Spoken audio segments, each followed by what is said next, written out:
నమస్కారం అండి. నేను శారదాని. నేను ఈవేళ 12వ అధ్యాయం విష్ణు పురాణంలో స్టార్ట్ చేస్తున్నాను. मैं शारदा मैं आज विष्णु पुराण का 12वां अध्याय स्टार्ट कर रही हूँ। नमस्ते। बालक ध्रुव की कठिन तपस्या से भगवान का प्रकट होना और वर प्रदान करना। श्री पराशर जी बोले, हे मैत्रेय, ऋषियों के वचन सुनकर ध्रुव को अत्यंत प्रसन्नता हुई। तत्पश्चात उन्हें प्रणाम करके तप हेतु वन की ओर प्रस्थान किया। स्वयं को धन्य समझकर वह पवित्र यमुना के तट पर स्थित मधु नामक वन में आया। उस वन में मधु नामक दैत्य निवास करता था, जिस कारण उसका नाम मधुवन हुआ।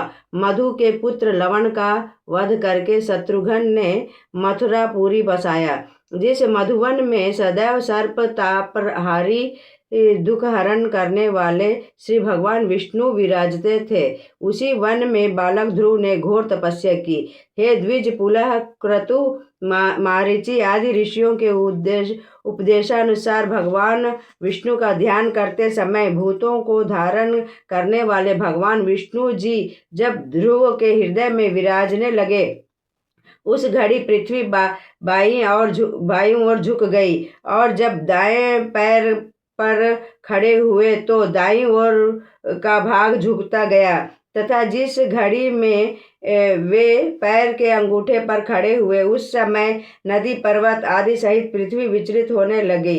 देवताओं में व्याकुलता छाने लगी। हे मैत्रेय जी, देवताओं ने देवराज इंद्र से विचार विमर्श करके ध्रुव की माता सुनीता का छल का रूप धारण करे हैं।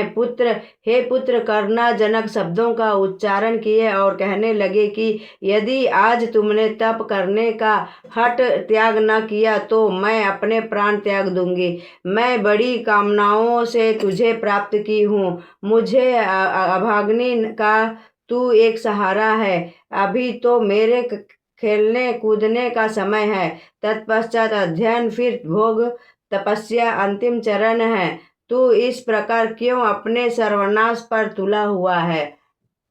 उसके इस प्रकार विलाप करने का प्रभाव ध्रुव पर नहीं हुआ, क्योंकि वह भगवत भक्ति में लीन था। उसे भगवत ध्यान के सिवा कोई वस्तु दिखाई ही न दे रही थी।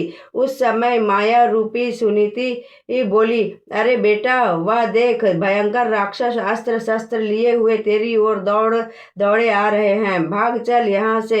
इस प्रकार के वचनों का उच्चारण करती हुई वह चली गई। तत्पश्चात मारो, काटो, खाओ आदि शब्दों का भयंकर नाद करते अनेक राक्षस वहां पहुंचे और अनेक तरह की भयंकर आवाजें उत्पन्न करने लगे। शेर, बाघ, ऊंट, सियार आदि जंगली जानवरों की आवाजों चारों ओर से आने लगी, किंतु भगवान के श्री चरणों के ध्यान में मग्न ध्रुव को न तो कुछ सुनाई दे रहा था और न कुछ दिखाई दे रहा था। वह एकाग्रचित्त होकर भगवान विष्णु के स्वरूप को अंतर्मन से देख रहा था। ध्रुव को तप से विचलित करने का संपूर्ण प्रयत्न जब विफल हो गया, तब देवगण भगवान विष्णु की स्तुति करते हुए कहने लगे, देव देव जगन्नाथ परेश पुरुषोत्तम ध्रुवस्य तपसा तत्तास्तवाम वयम शरणम गतः। हे देवादिदेव, हे जगन्नाथ, हे पुरुषोत्तम, ध्रुव की कठिन तपस्या से संतप्त होकर हम सभी देवता गण आपकी शरण में आए हैं।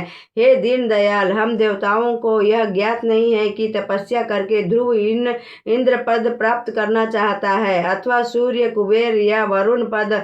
हे प्रभु, आप हम पर कृपा करके उत्तानपाद के पुत्र को तपस्या से निवृत्त कराइए। देवताओं के वचन को सुनकर देवाधिदेव भगवान बोले, हे देवगण, ध्रुव के हृदय में सूर्य, चंद्र, इंद्र, वरुण, कुबेर आदि पद प्राप्त करने की इच्छा नहीं है। मैं उसकी समस्त अभिलाषाएं पूर्ण कर शीघ्र ही तप से निवृत्त करूंगा। तब तुम सभी निश्चित होकर अपने स्थान के लिए प्रस्थान करो। इस प्रकार कहकर भगवान विष्णु अपने चतुर्भुज स्वरूप में ध्रुव के सम्मुख प्रकट होकर बोले, हे उत्तानपाद के पुत्र ध्रुव, तेरा कल्याण हो। हे वत्स, मैं तेरी कठिन तपस्या से अति प्रसन्न हूँ, अतः तू मनोवांछित वर मांग, हम तेरी समस्त अभिलाषाओं को पूर्ण करेंगे। भगवान विष्णु के वचनों को सुनकर ध्रुव ने नेत्र खोले। जो स्वरूप ध्यानावस्था में उसके हृदय में विराजमान था, उसी स्वरूप को साक्षात अपने सम्मुख पाकर उसका रोम रोम पुलकित हो गया। भगवान श्री विष्णु जी के हाथ में शंख, चक्र, गदा और पद्म शोभायमान हो रहा था। कुछ क्षणों तक ध्रुव उनके चतुर्भुज स्वरूप को देखता ही रहा। तत्पश्चात पृथ्वी पर सिर रखकर प्रणाम किया और उनकी स्तुति करने के लिए उद्वेलित हुए, किंतु उसे स्तुति करने का ज्ञान नहीं था। अतः शरणागत वत्सल भगवान की शरण लेकर बोला, हे प्रभु, मैं अज्ञान अबोध बालक आपकी स्तुति करना चाहता हूँ, किंतु किस प्रकार आपकी स्तुति करूँ, यह ज्ञान नहीं है। ध्रुव के हृदय की गति जानकर वेदमय भगवान विष्णु जी ने अपने शंख के उग्र भाग को उसके कंठ से छुआ दिया। ऐसा करते ही ध्रुव को स्तुति का ज्ञान हो गया और वर हाथ जोड़कर भगवान सर्वभूतेश्वर की स्तुति करते हुए बोला, भूमि रूपो अनलो वायुः रवं मनो बुद्धिरेव च भूतादिरादि प्रकृत्यस्य रूपं नतो अस्मितमा शुद्धः सूक्ष्मो अखिलव्यापी प्रधान तत्परतः पुमान् यस्य रूपं नमस्तस्मै पुरुषाय गुणासिने। पृथ्वी, जल, अग्नि, वायु, आकाश, मन, बुद्धि, अहंकार और मूल प्रकृति जिस भगवान के स्वरूप हैं, मैं उन भगवान को नमस्कार करता हूँ जो परमात्मा सूक्ष्म, शुद्ध, सर्वव्यापी और प्रधान से भी परे हैं। मैं उन गुण भोक्ता को नमस्कार करता हूँ। भगवान विष्णु की स्तुति करते हुए ध्रुव ने कहा, हे योगियों द्वारा चिंतन किए जाने वाले सर्वव्यापी सर्वात्मन आप ब्रह्मांड नायक ब्रह्म स्वरूप हैं। हे परमात्मा, मैं आपके शरण में हूँ। हे जगदीश्वर, आप हजार मस्तक, हजार नेत्र और हजारों चरणों वाले हैं। सर्वत्र व्याप्त रहने वाले एकमात्र आप हैं। आप संपूर्ण ब्रह्मांड को व्याप्त कर स्वयं 10 अंगुल प्रमाण में स्थित रहते हैं। हे स्वामी, आपके विराट स्वरूप से पृथ्वी, आकाश, पाताल आदि की उत्पत्ति हुई। आपके ऋक, साम और गायत्री के छंदों की उत्पत्ति हुई। हे भगवान, आप यज्ञ स्वरूप यजुर्वेद हैं। आपके मुख से ब्राह्मण, ब्राह्मणों से क्षत्रिय, जंघों से वैश्य और चरणों से शूद्रों की उत्पत्ति हुई। आपके नेत्र सूर्य है। पलकों के उठने गिरने की क्रिया से रात्रि और दिन होते हैं। प्राण से वायु, मन से चंद्रमा, मुख से अग्नि और मस्तक से स्वर्ग की उत्पत्ति हुई। आपके कर्ण से दिशाएं तथा चरणों से पृथ्वी है। हे शरणागत वत्सल, हे समस्त सृष्टि के रचयिता, आप विशाल वृक्ष के बीज स्वरूप हैं। हे सर्वेश्वर, हे सर्वात्मन, समस्त भूतों में व्याप्त रहने वाले जगदीश्वर, आप अंतर्यामी हैं। आप हर प्राणी के हृदय की गति में विद्यमान हैं। आपका दर्शन पाकर मेरा जीवन धन्य हो गया। आपकी कृपा से मेरे सभी मनोरथ पूर्ण हुए। मेरी तपस्या सफल हुई, क्योंकि आपका साक्षात दर्शन मुझे प्राप्त हुआ। तब भगवान श्री नारायण बोले, हे ध्रुव, मेरा दर्शन प्राप्त कर तुम्हारी तपस्या सफल हुई। मेरा दर्शन वृथा नहीं होता, अतः तू मनोवांछित वरदान मांग ले। तेरी जो अभिलाषा हो प्रकट कर। ध्रुव ने कहा, हे प्रभो, आप सृष्टि के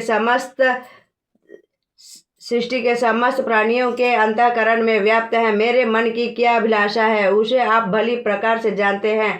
फिर भी जिस दुर्लभ वस्तु को प्राप्त करने की मेरी इच्छा है, उसका आपकी आज्ञा अनुसार निवेदन करूंगा। हे सृष्टि के सृजनहार, आप मुझ पर प्रसन्न हैं। इससे तीनों लोकों में मेरे लिए कोई भी वस्तु दुर्लभ नहीं है। इंद्रदेव भी आपकी कृपा से ही संपूर्ण लोकों का सुख भोगते हैं। हे जगदीश्वर, मेरी विमाता ने गर्वपूर्ण स्वर में मुझे कहा था कि तू मेरे गर्भ से उत्पन्न नहीं हुआ, अतः राज सिंहासन योग्य नहीं है।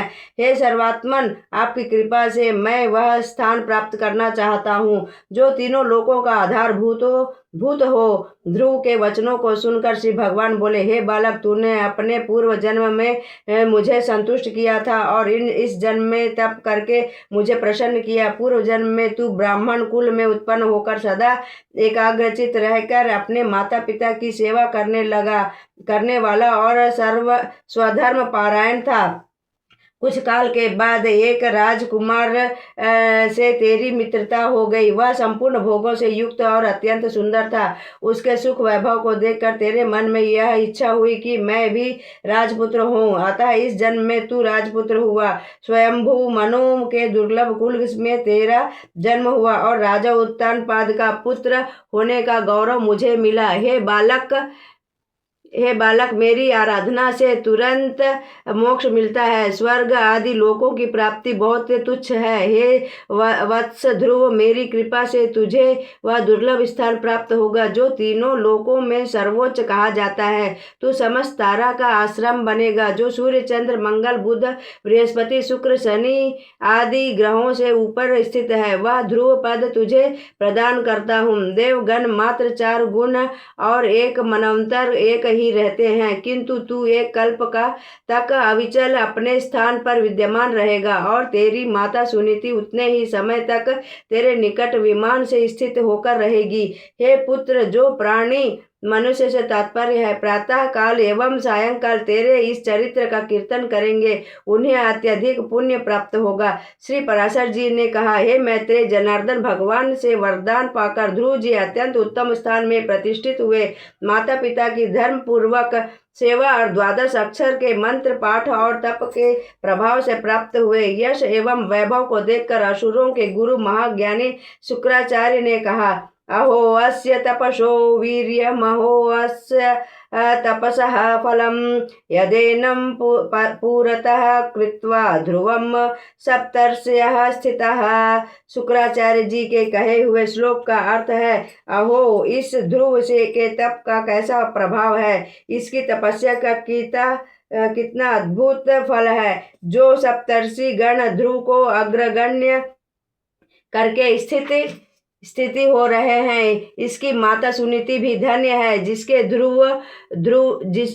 ध्रुव को पुत्र रूप में प्राप्त किया। जो प्राणी ध्रुव के दिव्य लोक प्राप्त करने की कथा का ध्यान पूर्वक श्रवण एवं कीर्तन करेगा, वह समस्त पापों से मुक्त होकर पूजनीय होगा और दीर्घ काल तक जीवित रहेगा।